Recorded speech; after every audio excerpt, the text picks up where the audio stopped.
Hello, and welcome to yet another episode of What You Don't See Matters podcast, where we bring industry experts, healthcare champions, and professionals who work continuously behind the scenes across the healthcare domain.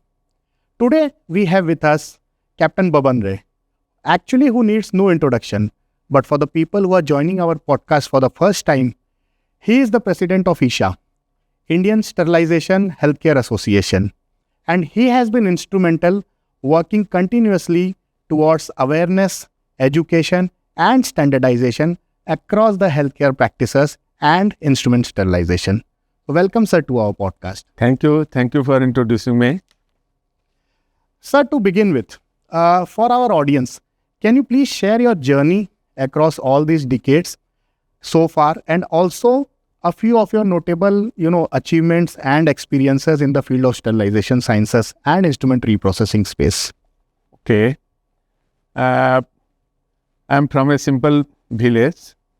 I have served the nation as a soldier for 34 years in the Army Medical Corps. And after retirement, I joined Indian Spinal Injury Center. After serving 34 years in the Army, I joined this Indian Spinal Injury Center in 2010. And thereafter I was serving. During serving, I realized that I visited many hospitals and realized that CSSD is the one of the such department that is most neglected department in the hospital. Management doesn't prioritize it for its demand or equipments or manpower, whatever you say. So I decided to form, with the help of some friends, I decided to form an association, and that is called Indian Sterilization Healthcare Association. So after retirement, this was my first achievement, which is working at the national level currently. And thereafter, my second achievement, I can say, the establishment of National CSSD Day. That is celebrated every year on 7th July. Once upon, I read somewhere that some Australia have their National CSSD Day. So I thought, why we don't have? Just as doctors have Doctors' Day, teachers have Teachers' Day, nurses have Nursing Day, why don't we have? So I found that just like Dr. Radhakrishnan was the teacher, when he became President of India, the teachers used to celebrate his birthdays, Teachers' Day. In the same way, Dr. Baban Rai became the Chief Minister of West Bengal. And that day was doctors, he started to celebrate his birthday as Doctor's Day. So I was searching some personality in the CSSD, though I was in the army. My late entry was in this field. So with my fellow persons from the Mumbai, Kolkata, I was searching such personality, and I came to know from Sadasiv Gaukar from the Mumbai. He told that Nalini Gaitunde, Madam Nalini Gaitunde was the first CSSD teacher in the India. So what is her birthday? We found 7th July, and this discussion was done on 30th June. So just after 1 week, it was her birthday, and that first National CSSD Day was celebrated in 2019 on 7th July. And since then, now it has become part and parcel of every CSSDN. Across the country, it is greatly celebrated with fanfare. And thereafter, I established 4 national awards. I can say that's National Nalini Gaitunde CSSD Ratna Award. Okay. Nalini Gaitunde CSSD Ratna Award, Lifetime Achievement Award, National CSSD Leadership Award, and Regional Young CSSD Leadership Award. 4 awards we established, and these are given away since 2019 October. And every year we have National Scientific Conference, ISHA, you used to say, as we are going to have 8th ISHA at Visakhapatnam on 1st March. So in every ISHA, we used to give away these awards to notable personalities, those who. So it is just for inspiring the people who are working in this field. And this I can have the proud for this, that ISHA is the only organization in which conferences, 3 national state union ministers were chief guests in different years. Once there was a state union health minister, state union defense minister, state union cultural minister. So this was also an honor to and by this way, our organization, our CSSD, was on the spotlight on the nation. And publication of Indian Guidelines for Indian Sterile Services. That book was authored by me. I wrote with the help of industry, of which ASP was also part of helping. And thank you for the ASP, to the ASP for bringing that book. And I did not charge any royalty for that. And this book don't have any price tag for also. It is being distributed free of cost to the CSSD personnel. And till date, 2,000 plus books have been distributed to the CSSD professionals, some nurses and OT technicians also, those who belong to this Israel family. And still, this book is in the stock. If someone asks, someone messages me, I need this book, we used to send him by courier and don't take any courier charges also. And last achievement after retirement that I am telling, for my establishment of AST, Academy for Sterilization Technologies. On 30th March 2025, Dr. Jitendra Sharma, founder, CEO and managing director of AMTZ, Visakhapatnam, was the chief guest of our during our 7th ISHA. So he offered just to come with your team to Visakhapatnam and I will give you some surprise to you. So I went along with my team, some other professionals also I took with me. We went there and AST was formed, Academy for Sterilization Technology. And 3 courses we decided to run currently. 2 courses are offered. 1 year diploma in sterilization sciences and another is 6 months PG certificate in sterilization sciences. These 2 courses are running. And another 3-year course, BSc in Sterilization Sciences, is in the pipeline, waiting for recognition of DMTU, GMTU, Global MedTech University, which is at Visakhapatnam. It will be attached to that university, right? So it was my, after retirement certificate, during army service, there were many achievements, but there was not related to this healthcare. So let us talk about the healthcare one. Right. Okay. No, sir. I would say thank you. Thank you for sharing your journey, your experience, your achievements over the past few decades, and the way you kept yourself dedicated towards, the betterment of this particular segment in the hospital, which we call the CSSD fraternity, right? Yeah. And the way you drive the guidelines and the way you are forming the associations. I'm sure a lot of CSSD folks are getting benefits out of it. So this, makes me very, very curious to understand, what has been the overall shift in the entire, CSSD from the hospital's perspective. So how hospitals are now viewing CSSD? Is it still like a cost center or is it like an integral part of the overall healthcare setup? So how do you foresee the changes after these, things have been in place, like the guidelines and other things? No, actually, you truly said there is a big shift, big changes in the thinking thought process of the management and hospital leadership. Previously, CSSD was considered merely a support service.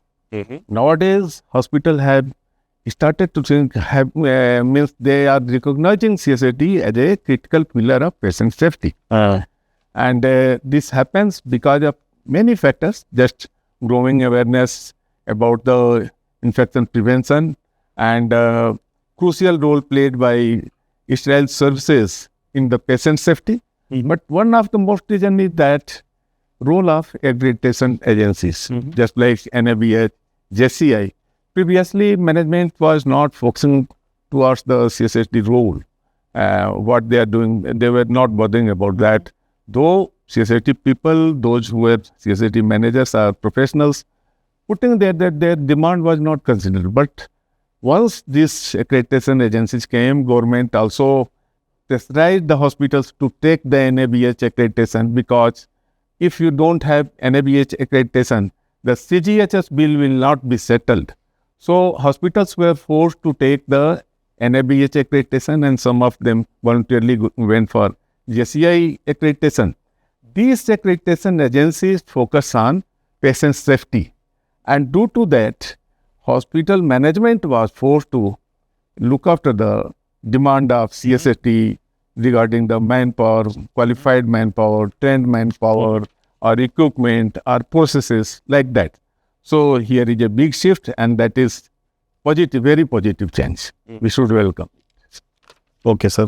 So I think that's a very, very valid point. Yes, and also my organization, that ISHA, also played a very crucial role in that. We used to organize conferences and seminars periodically, and that especially in the North India, it worked very well. Messages went to the hospital, and now everyone is recognizing. However, currently we are working in the South also. So let's see. No, I think that's a valid point, sir, because it's a very, very critical statement that you brought up, which is like the critical factors of patient safety and how the national bodies and the accreditations play a part towards it. Right. So this leads me to ask another question to you, which is, if you can share from your experience and perspective, sir. When you say what you don't see matters, Yeah. right?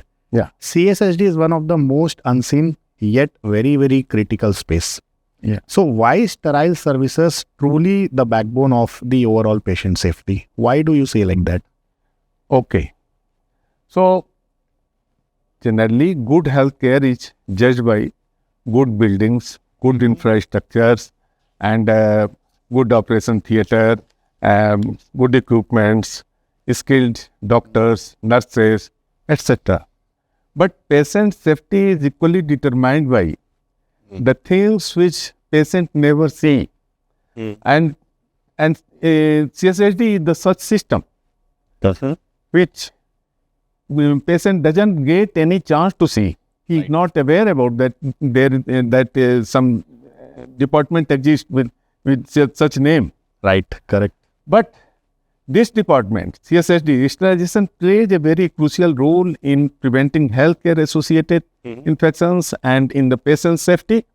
Every work is starting from cleaning, disinfection, inspection, packaging, sterilization, storage issue, all that are the part of patient treatment.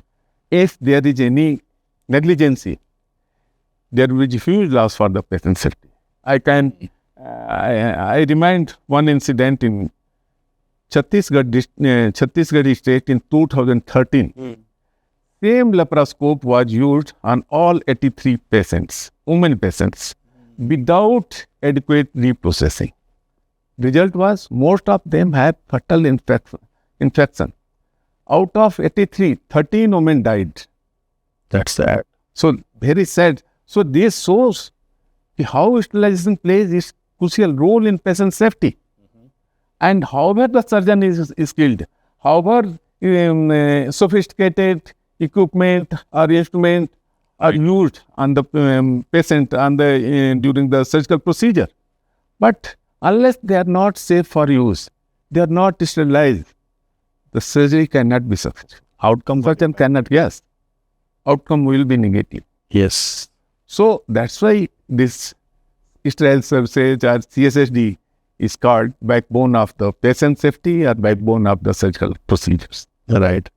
No, I think that's a very bold statement, sir, that, a chain is as strong as its weakest link, right? And sterilization should not be that weakest link, right? Right. And it plays a very, very crucial part in the example that you shared. So this is something which now I think all the healthcare setups and the people who are driving it are actually looking forward to the improvements into it. True. So from your side, if I say, if you have to define, say, 3 non-negotiable practices that every CSSD must do or follow, what would those 3 would be? 3 non-negotiable practices. by a CSSD. One of them is cleaning, disinfection of the instrument equipment. Cleaning is most crucial part and the first stage in the sterilization.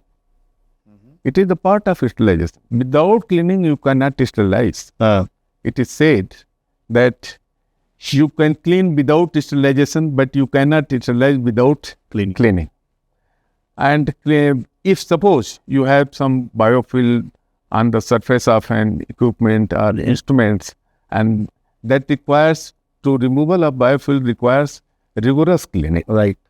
It is not easily removed. And if it is not removed, you are packing the instrument, putting in the sterilizer, what would happen? That surface of the instrument will not be touched by the sterilant. So when there is no contact with the sterilants, how it can be sterile? No, there will be no sterilization. So it is very crucial and non-negotiable. You cannot negotiate with this practice. Another practice is monitoring and documentation. Monitoring with physical, chemical, biological indicators and all documented. By this way, we validate the sterilization, that sterilization has been done. And it is also non-negotiable. Otherwise, how we can be able to know that things, material is sterilized or not? And the third thing is human factor. Trained manpower and continuously updates. Once the manpower is trained, they will not negotiate anything, any process, and they will follow the SOP, international guidelines or national guidelines, whatever they have. So, training and education of working professional is very important, and that is not negotiable. Yes, sir. So taking back, the second point that you said, the sterilization monitoring, right? It is often discussed as one of the very, very critical parameters, but is not always followed very, very rigorously, or I would say religiously. Yeah. Right. So why is sterilization monitoring so critical? You said about physical, chemical, biological. If you can, share more thoughts on it. Why is it so critical in the overall process? It is so critical because sterilization, as we earlier discussed, that it is very essential factor in the patient safety. But sterility or sterilized instrument, it cannot be judged through naked eye. We cannot declare any instrument after opening that it is sterile. We need some process to validate that. And that is the monitoring plays their roles. By monitoring, we validate the instrument or equipment that it has been sterilized. We cannot go with the assumption that we have put in the sterilizer and after 30 minutes or 40 minutes, whatever the cycle is, that it is sterilized. How you can so? You have to prove that the things have been sterilized. And this is the only way, monitoring is the only way that you can validate that process, sterilization process. That's why it is very critical for the patients. Yeah. Okay. So, there are physical monitoring, chemical monitoring and biological monitoring, if I'm not wrong.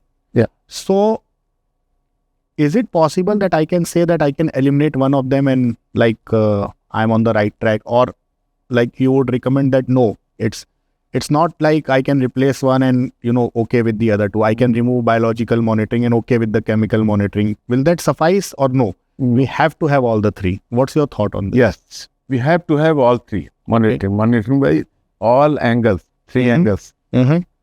Because by chemical indicator also validate, biological indicator validate, and physical indicators also shows by in the printout or during visual inspection also, they are visual also.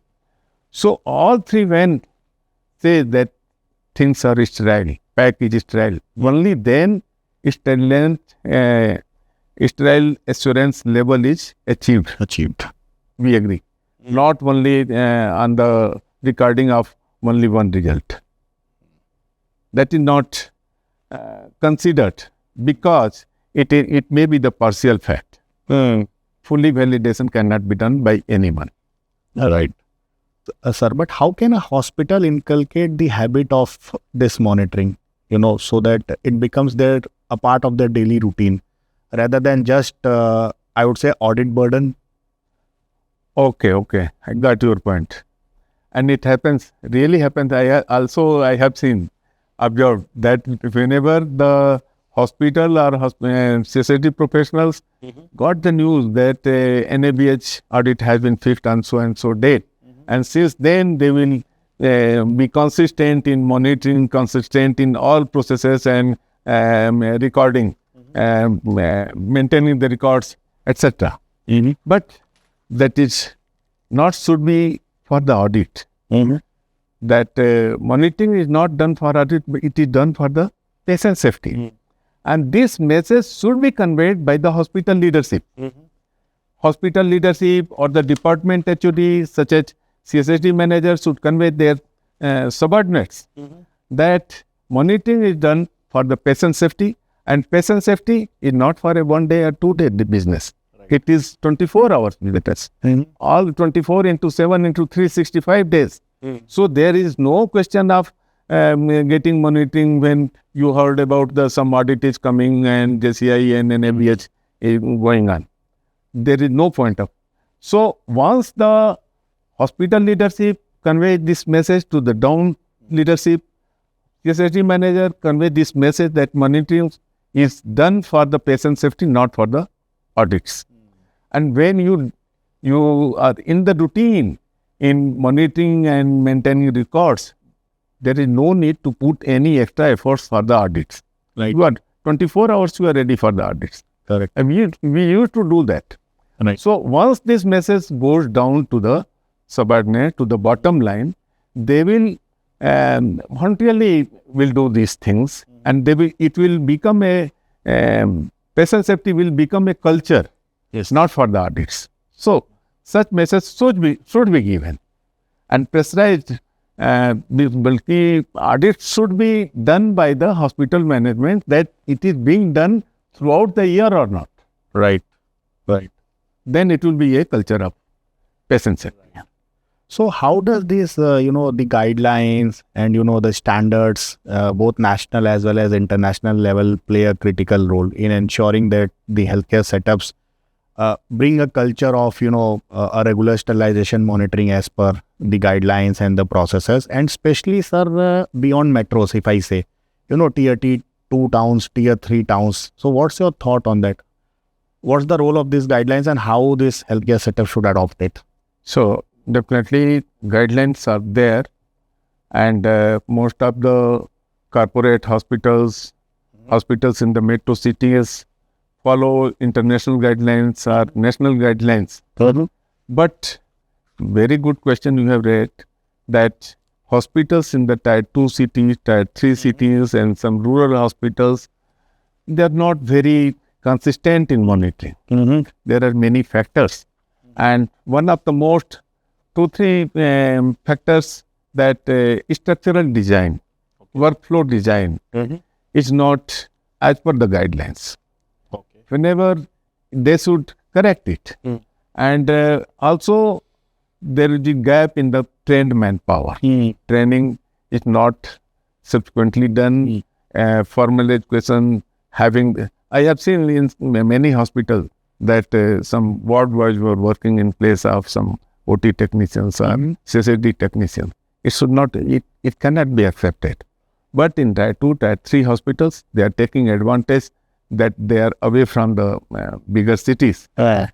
So these hospitals also should be mandated to have this NABH and follow all these guidelines, and if needed they should have corrected their workflow design and trained manpower. Once the manpower is trained and the workflow design is okay, processor corrected, then automatically they will consistently monitor, and record keeping will be done by them, because they are trained for this. They will be sensitized for this, that human factor. Okay. So can I rank it? If suppose today a hospital wants to upgrade their, sterile services or sterilization monitoring or instrument reprocessing, practices, is it a possibility that I can rank what should come first? Is it the equipment, or the training, or the overall design, structural design, or no? You say that no, it should go all hand in hand together, and it should be a little longer term, approach kind of a thing. Not a single thing, but definitely structural design, workflow design, and training, human factor. If these two things are addressed, then other things will be automatically streamlined. Once your manpower is educated, they are formally educated, they are and consistent training is given to them, they will automatically follow the guidelines, and processes will be corrected once they have the workflow design according to the process, according to the guidelines. Then other things such as buying of good equipment. When professionals are trained, they will definitely demand good equipment, and they will definitely monitor as per their training and keep the records. So if these two things, and also one thing I forgot to mention, their lack of awareness among the leadership in the Tier 2, Tier 3 hospitals, they have to be also sensitized to understand the importance of crucial role of CSSD plays in the patient safety. So that way, they are the people who release the fund for structural correction of structural design, or bringing the trained manpower. So they also have to be Right.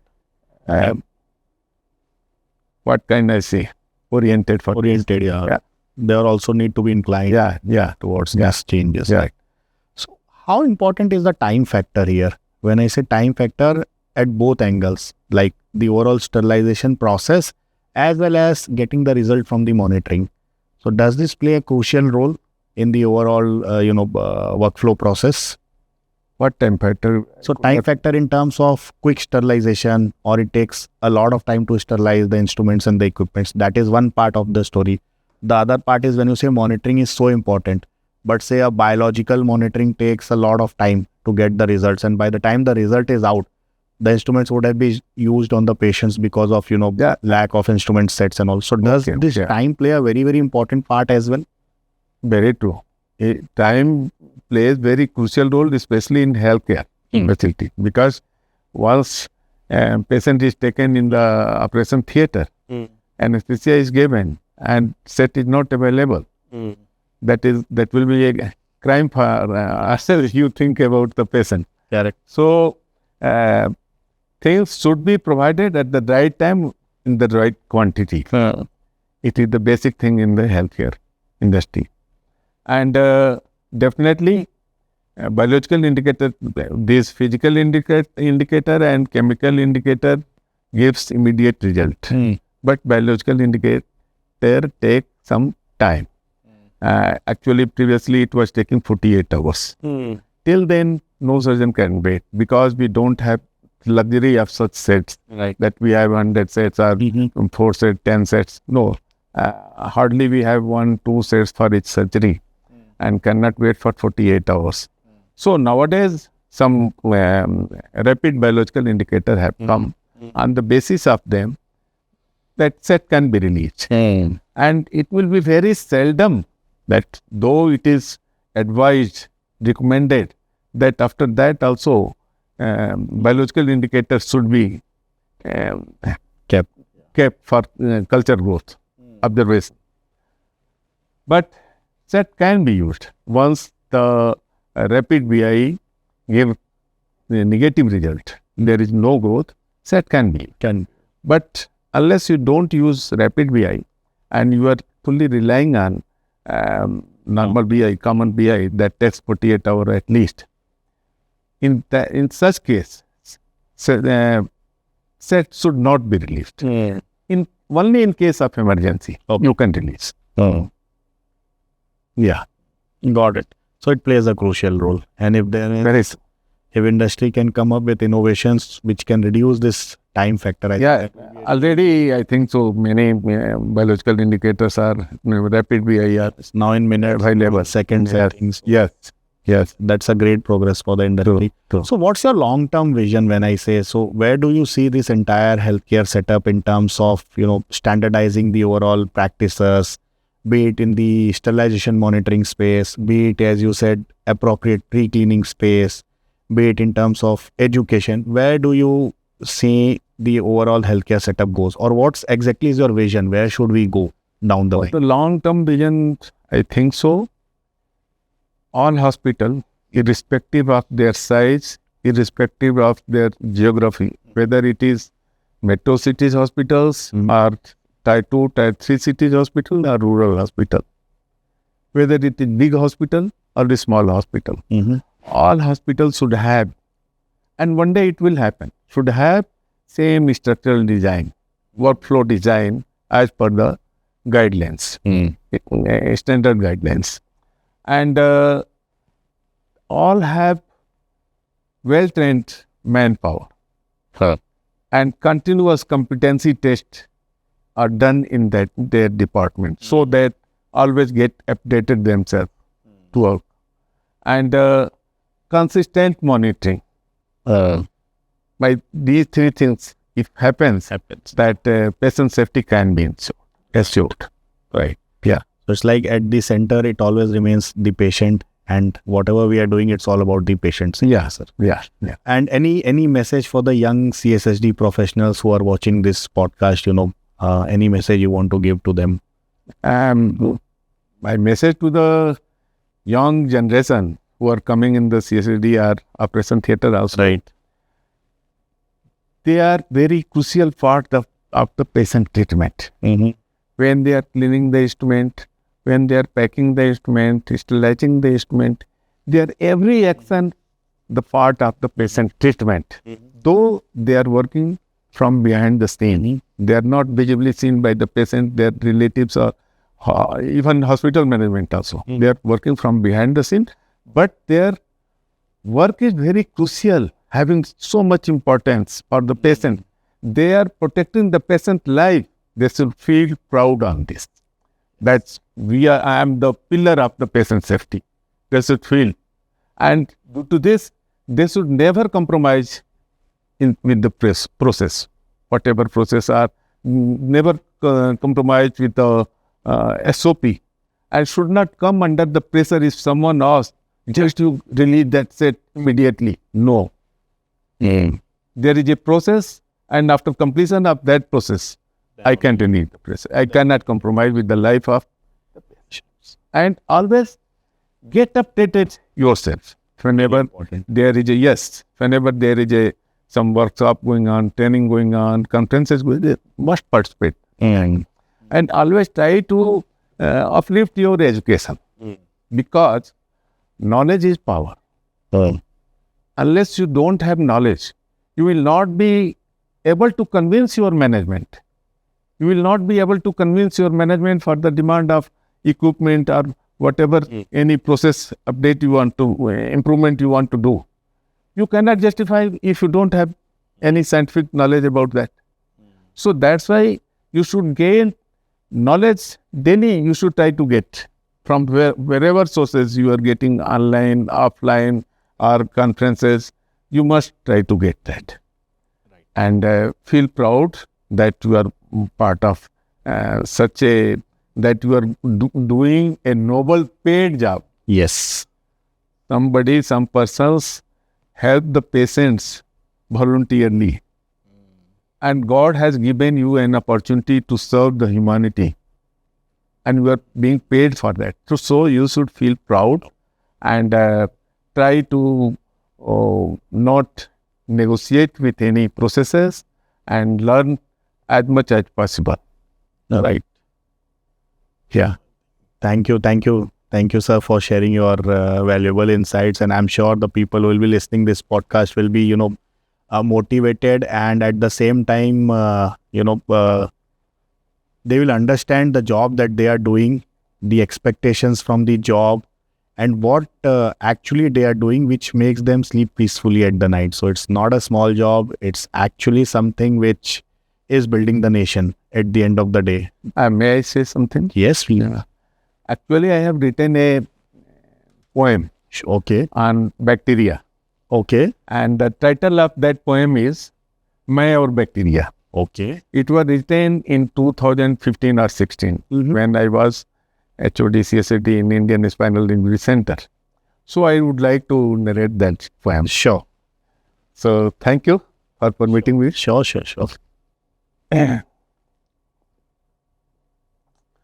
So when I was teaching, पढ़ा रहा था कुछ अपने staff को, 8-10 लड़के थे, उनको मैं बता रहा था कि हमको हमारा प्रोसेस क्या है, बैक्टीरिया को मारना है, बैक्टीरिया को किल करना है।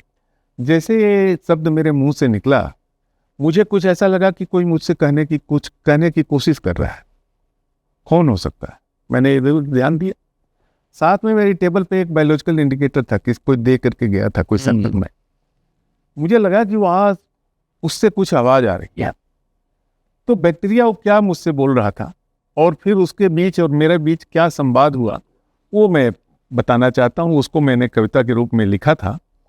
तो जैसे मैंने बोला कि बैक्टीरिया को किल करने की हमारी ड्यूटी है, उसको मारना है, तो उस पर वो बैक्टीरिया बोलता है, ऐ इंसान तू है नादान, ऐ इंसान तू है नादान, न हम तेरे दुश्मन न हमारा दुश्मन तू है, पर हम तेरी जिंदगी से जुड़े कुछ यूं है, ये समझ ले मैं हूं तभी तो तू है।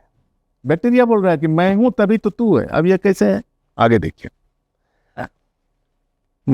और अगर मैं नहीं तो तेरी दुनिया में सिर्फ बदबू है, सिर्फ बदबू है। मैंने कहा ऐसे कैसे हो सकता है?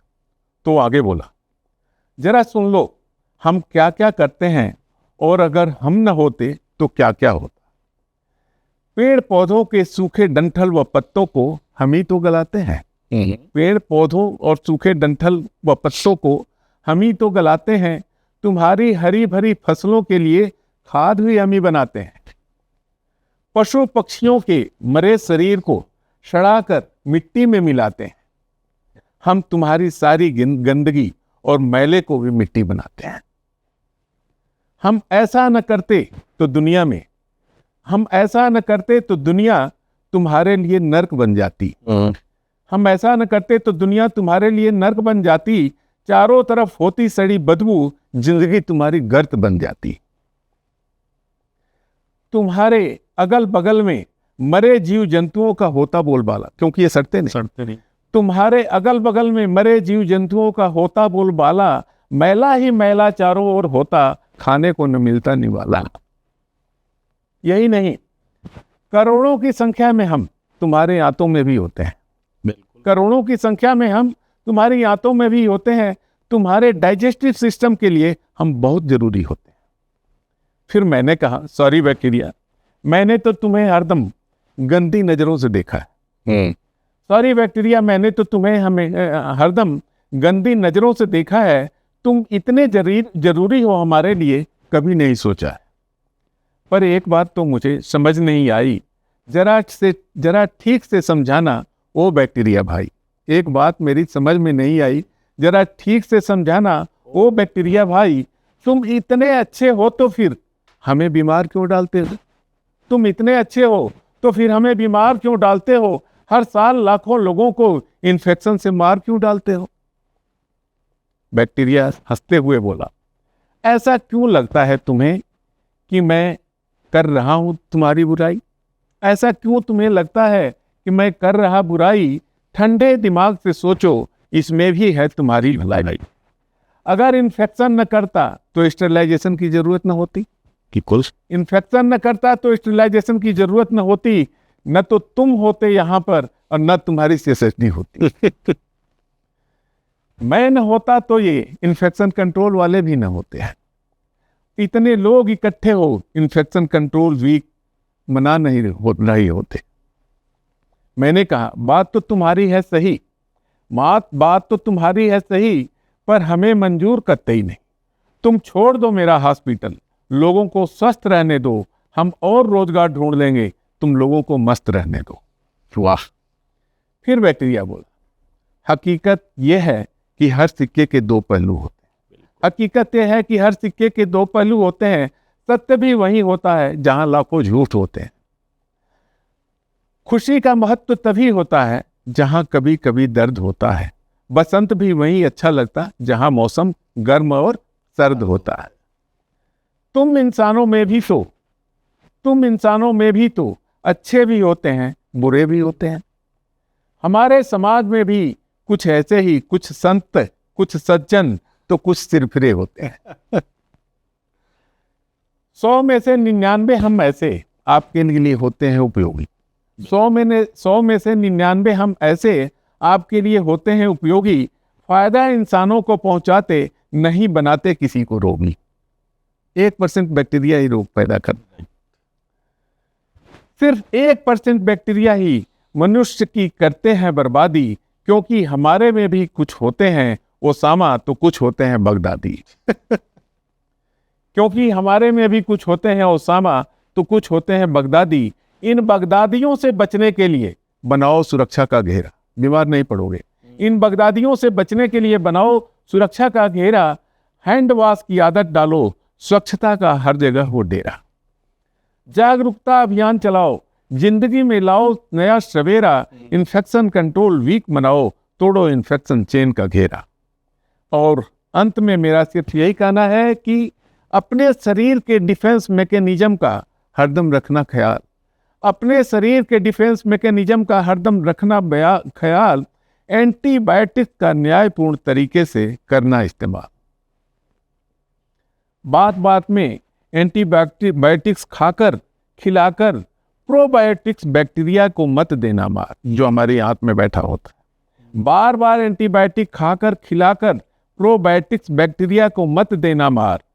दुनिया के इकोसिस्टम में तुम भी जरूरी, हम भी जरूरी हैं। दुनिया के इकोसिस्टम में तुम भी जरूरी, हम भी जरूरी हैं। Wishing you all the best. तुम्हारी CSSD भी जरूरी है और इन्फेक्शन कंट्रोल भी जरूरी है। Thank you. क्या बात है सर, क्या बात है। आई थिंक बिल्कुल जिसको कहते हैं एकदम प्रॉपर संवाद है, और जो एक्चुअल में होता है वही यहाँ पे दर्शाया गया है। So hats off to the imagination and the message is very clear, sir. So thank you again for coming, and I think it's a pleasure for me to host you on yet another episode of What You Don't See Matters podcast, and I'm sure the team will be eager to wait for it. So thank you, sir. And for the audience, again, thank you for joining to listen to yet another episode of our podcast. And please share your comments, likes, and let us know your thoughts on the overall conversation that we had, and how we can make the entire healthcare setup better and patient-centric, because at the end, it's all about, making the moments which makes the life of patients better. So thank you and see you soon. And thanks to you too for giving me this honor and opportunity. Thank you, sir. Thank you.